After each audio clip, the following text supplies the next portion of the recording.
Ryan Kalkbrenner has been a staple in the Creighton front court for literally half a decade, but he's gone, and Greg McDermott needs his talented portal class to step up in a major way.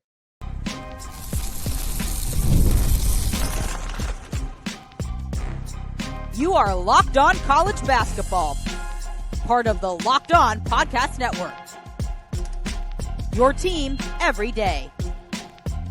Hey there, what's up? Happy Monday. Welcome into the Locked On College Basketball Podcast, the only daily national college hoop show out there. We're your host. This is my man, Andy Patton. I'm Isaac Schade. You're joining us at the place to get your college basketball content every single day. It's all part of the Locked On Podcast Network. Want to remind you that you can catch every one of these episodes completely ad-free on Amazon Music. Thanks for making us your first listen or watch of the day. This episode is brought to you by FanDuel. Right now, new customers can bet just $5, and if your bet wins, you're going to get $300 in bonus bets to use all across the app. Go ahead and download that app today. Want to say a special shout out to the everydayers who are joining us, as well as all the great members of the Locked On College Basketball Discord. We're 5 weeks away from the start of the season. You need to get in there right now and join the chat. Links in the show notes. It's free to join. Coming up today, Andy and I are going to be doing our 21st team preview. 20th? I don't know. I'll look in a second when I stop talking. But we've got a playlist of all of them. We will link it up in the corner there on YouTube. Great stuff. If you're watching, if you're listening, you can scroll back and find it there. And that team we're doing today is none other than the Creighton Blue Jays. We're talking storylines, personnel, their schedule, an X Factor player, a breakout candidate, and so much more. By the way, before Andy and I start talking Creighton, you need to know that on Sunday, Bill Self and the Jayhawks of Kansas got a massive pickup from the class of 2026 in Talon Kinney, beating out basically the bluegrass state for Mr. Kinney's services. So good news for Rock Chalk there. All right, Andy, last year, Creighton fine, 25-11, 15-5 in the Big East. They finished second. Interestingly enough, hey, UConn dropping down, but they were 3 games back of St. John's. They lost to the Johnnies in the Big East Championship, made a NCAA tournament as a 9 seed, beat Louisville, and then lost to Auburn. And Andy, that brings us ahead to this year, where the biggest offseason storyline for Creighton is the fact that Coach Greg McDermott is winding down his time, not specific on when that's going to be, but we do know that Alan Huss, High Point head coach, is coming back to Creighton to be the coach in waiting. Andy, my question to you, is this the right move for Creighton? Are you a fan of this coach in waiting plan? I think if you can do it, if you can convince a coach that has the kind of pedigree to seamlessly take over your program to do that and join a program as an assistant coach before making that move, yes, absolutely. If Creighton is capable, and they clearly are, of hiring a coach like Alan Huss, who has had tremendous success as a head coach, and can bring him in and he's willing to take an associate head coaching job and kind of be that guy in waiting rather than waiting until, Greg McDermott is fully ready to be done when he announces his retirement and then going out and finding a coach. I think this is great. I can understand why fans of mid-major schools, specifically in this case, High Point fans, would not love seeing their coach depart for an assistant coaching job when they were already a successful head coach.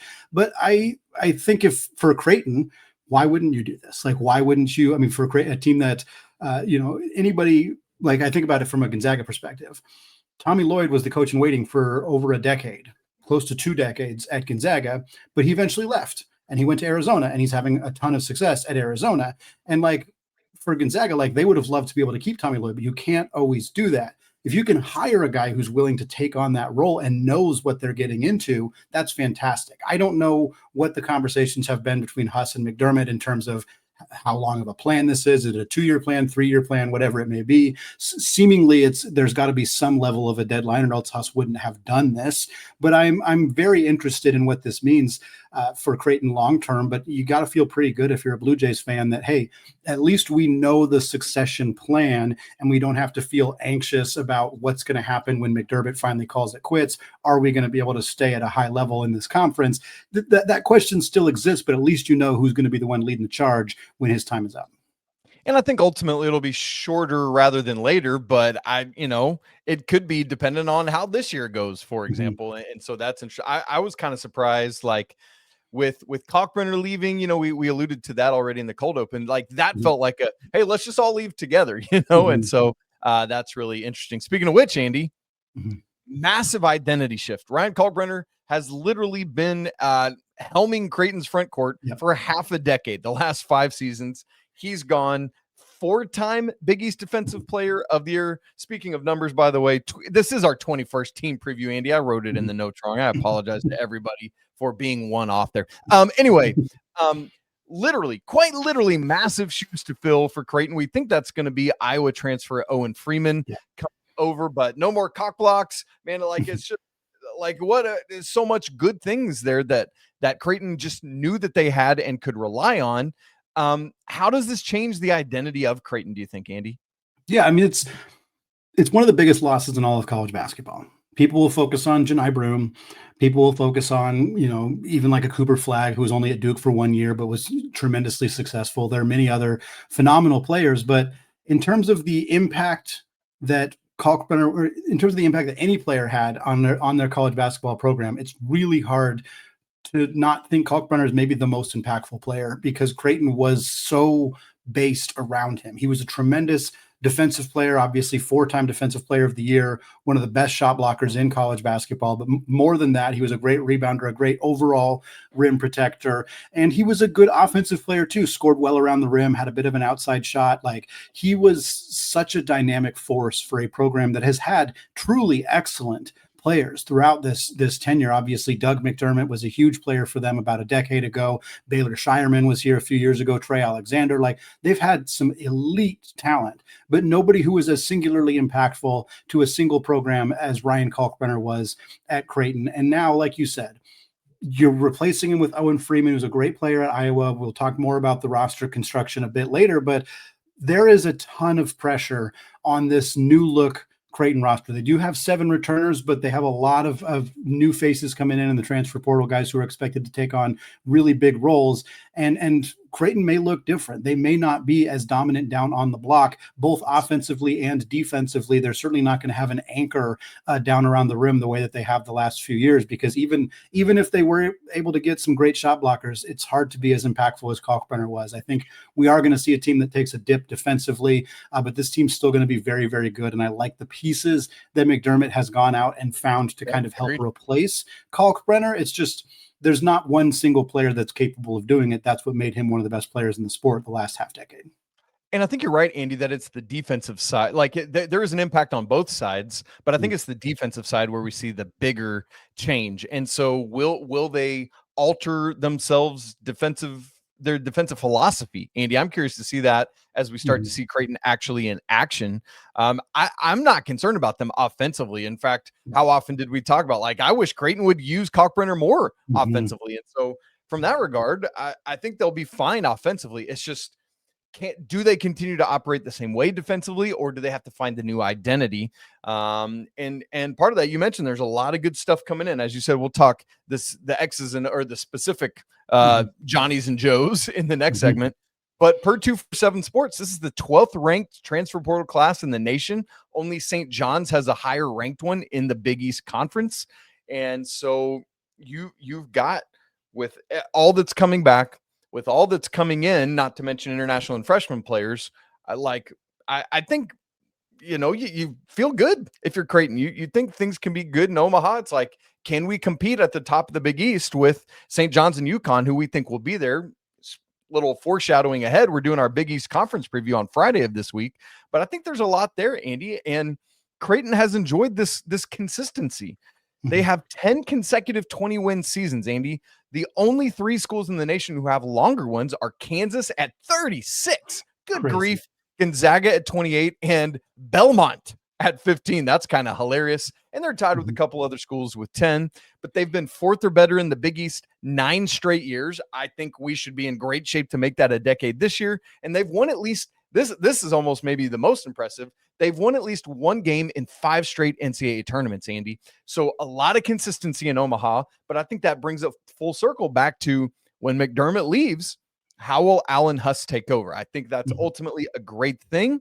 I think it is good for both high school recruits and for transfer portal guys who look and say, what is this team going to be? Well, we already know who the guy is. And so ultimately, I think that's a win. And I think going into this year too, a big part of it's going to be the fact that they kept 7 players, which is a really high amount of players to keep in this era specifically, but they did lose their 4 leading scorers. Of course, we talked about Kalkbrenner, but they also lose other key pieces to graduation, the transfer portal as well. And now, how are they going to replace that talent? How are they going to replace Kalkbrenner? How are they going to replace Stephen Ashworth? And I think that's what we want to talk about here in the second segment is what does this new look roster look like? How are all the pieces going to fit together for Coach McDermott? We're going to get to that in just a second.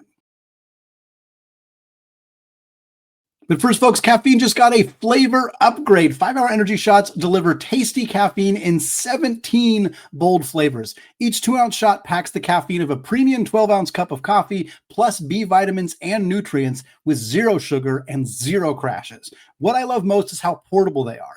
Big taste, tiny little shot. You can take it anywhere and just get that boost whenever you need it. I've been eyeing their new Purple Berry Punch flavor. It's out right now. It sounds very, very intriguing. I'm really excited to give it a try.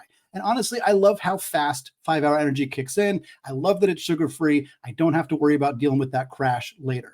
Enough with the boring, flavorless caffeine. It's time to give your caffeine a flavor upgrade with 5-Hour Energy Shots. Get the favorites you love, or be bold and try something new in store and online at 5hourenergy.com or on Amazon today. All right, Isaac, continuing our conversation here, looking at Greg McDermott and the Creighton Blue Jays here, a very consistent team over the last decade plus for this Blue Jays. But again, they lost their big piece in Ryan Kalkbrenner. And we wanted to highlight some of the returners because I think notably Jackson McAndrew is back. And I think if you're talking about a returning player for Creighton who's going to need to step up in a major way, it's absolutely him. He's likely maybe the only starter who's going to be back for this team who was on the team last year. We'll see if Jason Green ends up competing for a starting spot. But then you got some key pieces like Isaac Trout, Fedor Zugic is back, Ty Davis, friend of the program, Ty Davis, I should say, is back in the mix for this team. Isaac, I think it's easy to focus on the portal players. It's easy to focus on the new players. Every time we do these, it's so much fun to talk about who are the new pieces, who are the new guys. But so often what determines the difference between a good team and a great team, or a great team and a national champion team, is the players that you get back.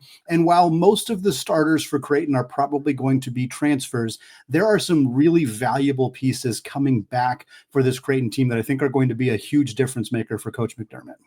I think that's absolutely right, Andy. And a lot of it, you kind of hated it for Creighton last year. They had some of those injuries to Pop Isaacs and Egg Miller, Mason Miller, but what that meant then, Andy, it was more time than expected last year for Isaac Trout, for Ty Davis, for Fedor Zugic. Like each of those guys you mentioned all got more experience last year than I think we thought they were going to get. And that proves well for this team, right? Like you mentioned Jason Green. We'll get to our starters here in a second. I don't have him in my starting lineup, but Creighton could. And if so, I mean, he's a guy that started 25 games last year because of those injuries. And so at worst, you got a 25 game starter coming off your bench and somebody that knows your program and knows you intimately. And so in an era of, as you said, the sexy thing to think about is who's coming in, man, getting all this back is a big win for the Blue Jays. Well, there are some really good pieces coming in as well for Creighton. I mean, I think it'd be hard to not acknowledge in particular the 2 Iowa transfers, Owen Freeman, who we mentioned earlier, who has the unenviable task of replacing Ryan Kalkbrenner in the front court. Ryan Nembhard was in the back court for Creighton, and he hasn't been there for a while. But Freeman, he dealt with some injuries at Iowa. He wasn't with the team towards the end of the year, but a tremendously gifted low post scorer, very, very good footwork around the rim. Defensively, he is not Ryan Kalkbrenner, and in fact may not be a super impactful player on that end of the floor, which I think is something that if you wanted to kind of poke some holes in Creighton, that would be an area where you'd have some concern. But he's a tremendous offensive player. And so is Josh Dix, who's also coming over from Iowa. Very, very good player, very good shooter. Those 2 guys feel like they're really, really good fits for what Coach McDermott and Creighton wants to do. And then you got some guys coming over from the mid-major ranks. Blake Harper coming over from Howard, Nick Graves coming over from Charlotte, Austin Swartz, not from a mid-major school. Don't want to denigrate Miami, but that is where he is coming from. And then you get Liam McChesney. Injury last year, Andy. Let's be honest. Miami. Yes, they played him. Yeah, there's not much debate about that. Last is for them is Liam McChesney, who has been in college basketball for an extremely long time. His second year of college basketball was the COVID season, but he's only played in 3 of the first 6 years that he has been in college basketball. A very unique story for him. He was at High Point the last 2 years, but did not play. But he is, of course, following Coach Huss over to Creighton. So a really dynamic, versatile transfer portal class. You got some front court talent. You got some very good offensive players, some good shooters, some good scorers coming into the mix here for Coach McDermott's team. And I think a group that if they gel together, which we've seen success with that for Coach McDermott in the past, this is a really good group of players joining this Creighton team.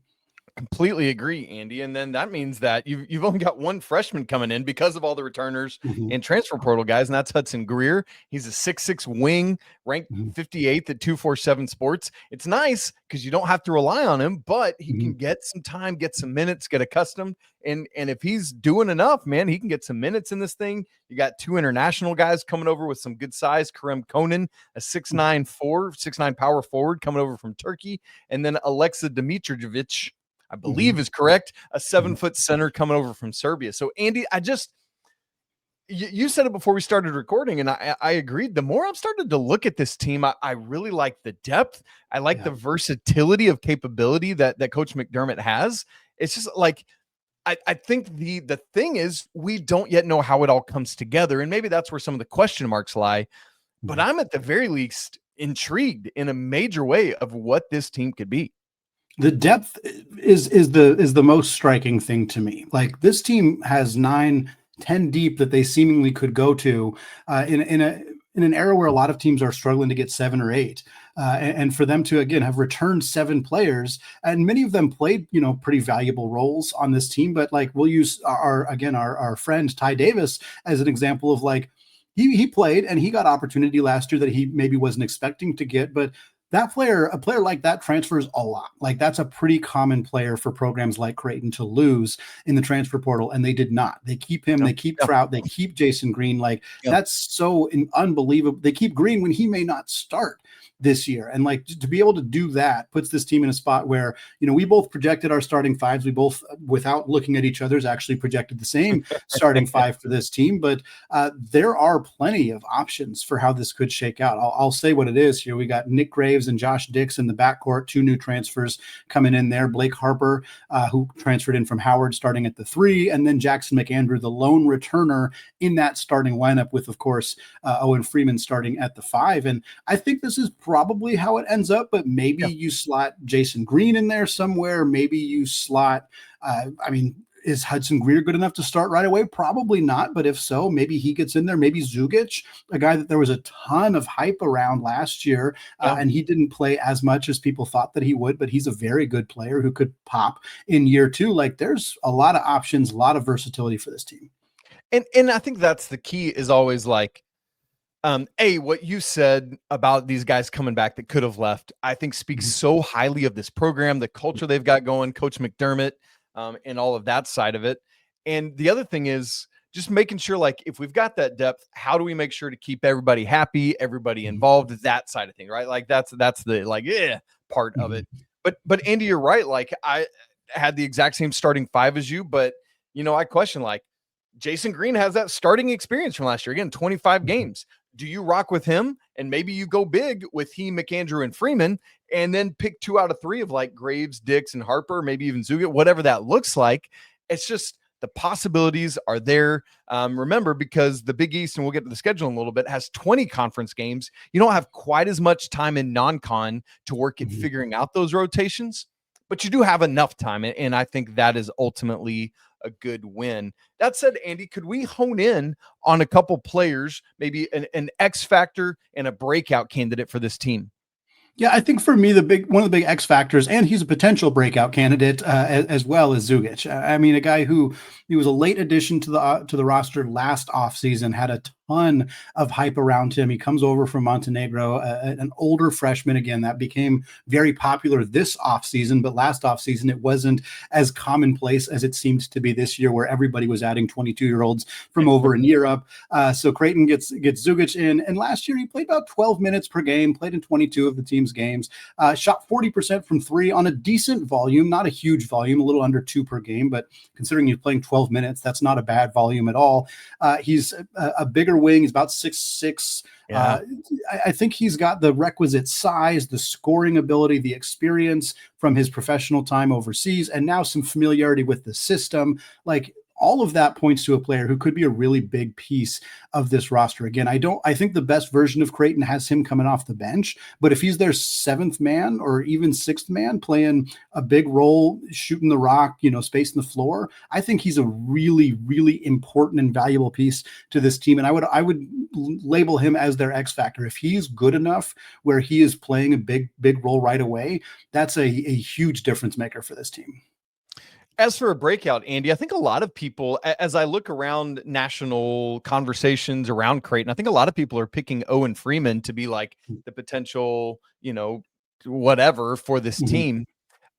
In a lot of ways, I think Jackson McAndrew could be that breakout. I think last year, both for Creighton, he was maybe overshadowed, I think is a better word to use there, because of Kalkbrenner, because of Stephen Ashworth, because of Pop Isaacs prior to injury, right?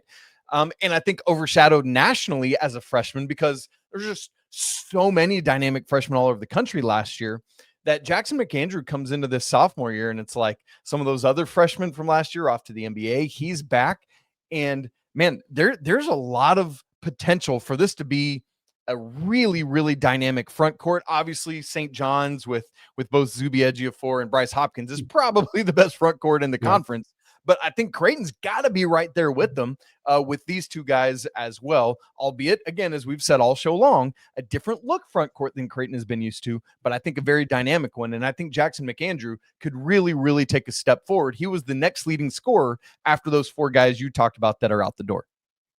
8 points, 35% from 3 as a true freshman. Excellent player. And I think I'm with you 100%. I think he's in line for a very, very big sophomore season. And again, you could also label him as the X factor. If he takes that leap, that's a huge difference maker for this team. I'm really excited to see what McAndrew can do, what Zugic can do. I think there's a lot of fun pieces on this roster.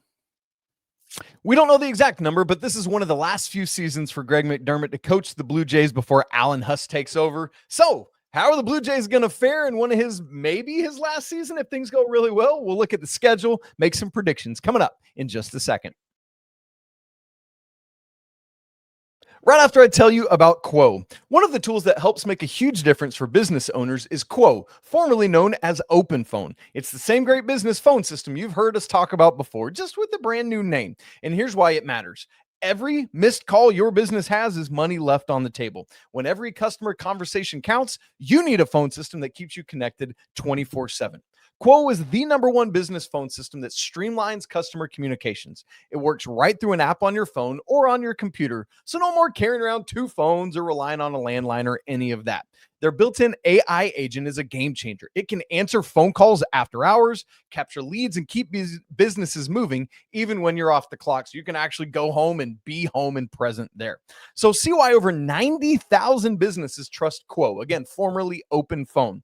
Get started for free and get 20% off your first 6 months at quo.com/lockedoncollege. Again, that's quo.com/lockedoncollege. And if you've got existing numbers with another service, Quo will port them over for you at no extra charge. Quo, no missed calls, no missed customers. Today's episode is also brought to you by FanDuel. The NFL season is here, folks. FanDuel has an offer that you do not want to miss. Right now, new customers can bet just $5, and you will get $300 in bonus bets if you win. That's right. Pick a bet, put down $5, and if it hits, you'll unlock $300 in bonus bets that you can use all across the app. And when you use FanDuel, whether it's parlays, player props, even jumping in on the action live, it makes watching football even more exciting. You've got a little bit riding on the action. So whether you're a casual fan or you love diving into the stats, FanDuel makes the game day experience so much better. FanDuel also has futures bets. And since we're talking Creighton today, Blue Jays plus 5,000 to win the national championship. Boy, that'd be a fun way to send off Coach McDermott, huh? They also have Owen Freeman with Wooden Award odds at plus 10,000. You could parlay those. And if you get that right, boy, howdy, that's some real money coming in. What are you waiting for, folks? Visit FanDuel.com to download the FanDuel app today, and you can get started. All right, folks, closing out our show here, talking about the Creighton Blue Jays. We talked about the loss of Ryan Kalkbrenner after another successful season for Coach McDermott and the Blue Jays last year. We talked about this new look roster, a lot of the same faces coming back, but a lot of big-time transfer portal additions as well. Now I'm going to take a look at this team's non-conference schedule and make some predictions for how they're going to do in the Big East this year.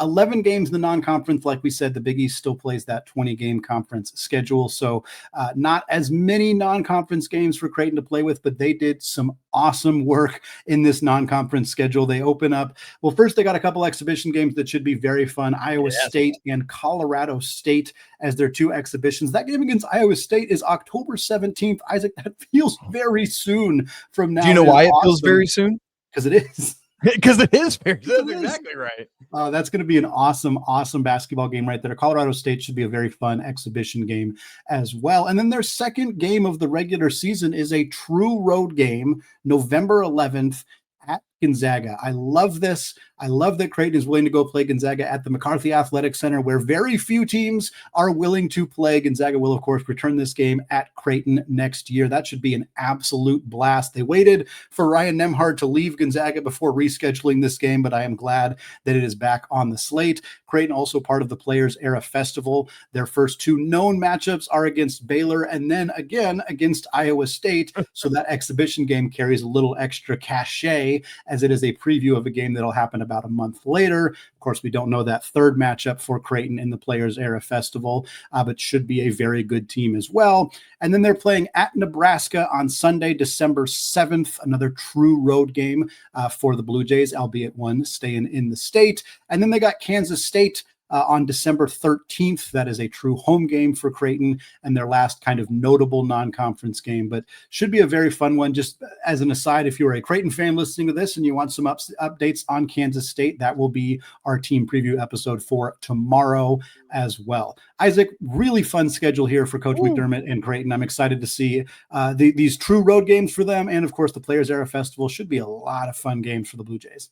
Yeah, the double dip with Iowa State is odd to me, Andy. Yeah. Like, that's the first time I remember seeing this in this new era where you can play these exhibition games. I tell you what, if I'm McDermott, I'm just sending everyone out there like, all right, boys, if you're left-handed, play with your right hand, jump off the wrong foot, like show them absolutely nothing before we go play in Vegas. But yeah, as you said, always fun to get a high major playing up at Gonzaga. You know, man, Baylor, we don't think they're going to be quite as like, it's kind of been a little bit of a down cycle since the national championship, but still a strong team. Obviously, Iowa State should be really good again. Nebraska is like, whatever, but it's a true road game in state, and so that's fun. And then I love to see PJ Haggerty go up against this squad as well, Andy. So probably a couple losses in there. I know we'll make schedule predictions in a minute, but should be able to handle it pretty well as we look at that schedule. Andy, moving on to the conference. As you said, one of the things we love about the Big East is that there's 11 teams, so we get a true round robin home and home for all 10 opponents. Andy, when I look at it, the big moment in the schedule for me is mid-February, Wednesday, February 18th, hosting UConn, and then that Saturday, February 21st, at St. John's. If I remember correctly, that one will be a Garden game, obviously, as you would expect. That could be critical. There's only 3 regular season games left after that for Creighton, and so should be a lot of interesting Big East positioning right there. But, as we think about the Big East and what Creighton will do, I think the middle of the Big East will be a little bit improved, but the top end, I think, really will stand alone. And so UConn, St. John's, and Creighton, if they could just steal 1 or 2 of those 4 games against UConn and St. John's, should be good for them.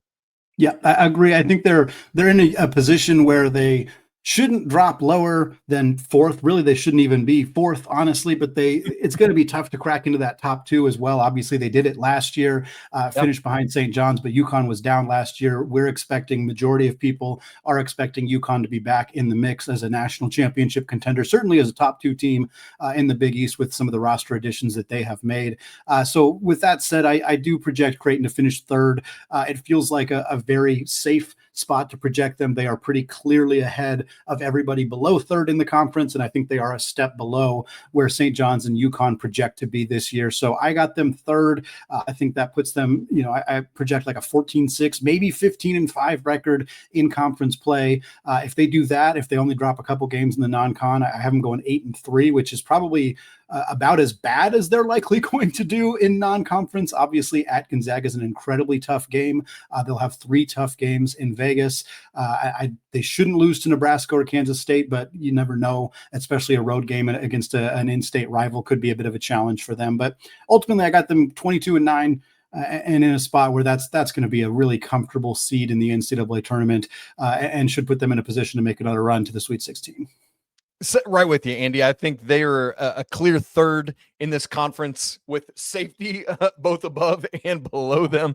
And I'm right in that same range with you, either 8-3 or 9-2 in non-con, depending on who that third Players Era Festival game is against. I have 15-5 in conference play for a total of either 23-8 or 24-7 in the regular season headed to the Big East tournament. And so, yeah, I think we're pretty aligned on kind of where Creighton will be. That said, Andy, here's where I've put their ceiling and their floor. It's funny, some of the teams we've done lately, it's felt like they've had a pretty broad range of outcome possibilities. Like you said with Creighton, I'm like, I feel like their ceiling is second in the Big East. Feels like they could get past maybe UConn or St. John's, but probably not both, just based on the talent there. In that ceiling, McAndrew is an absolute stud. The transfers all work out well. He and Freeman form a great front court together. And then I'm dreaming Disney World here. It's like magical postseason run to the Elite Eight, and McDermott decides to go ahead and get out now on a high note. For the floor, again, 2 is my ceiling, 4 is my floor in the Big East. Similar to the ceiling, but in reverse. Feels like they maybe could slip behind Marquette or Nova, but not both. They're just so much more talented than either of those teams. But in this floor, the absence of Kalkbrenner is glaring. That security blanket they've enjoyed for a half decade gone. And it takes longer for all these pieces to gel than expected. And so, but again, even then, it's like a floor of 4. Andy, is kind of the range of projection I have for this team. Yeah, I think that's kind of a solid spot for them to be. Somewhere in the middle of that is obviously what we'd expect. Like we said, third is kind of where I have them. I think that feels very safe, very secure.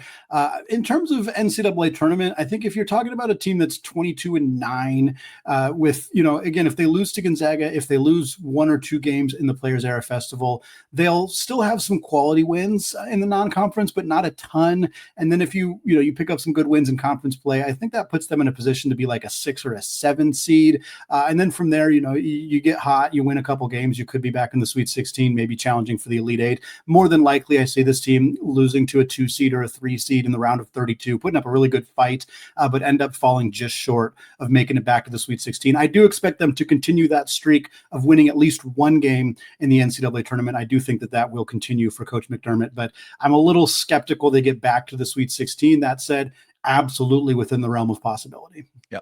Andy, I have them a little bit better as a 5 seed. But I'm going to have a close round of 32 loss to the 4 seed in the region. It's going to hold up.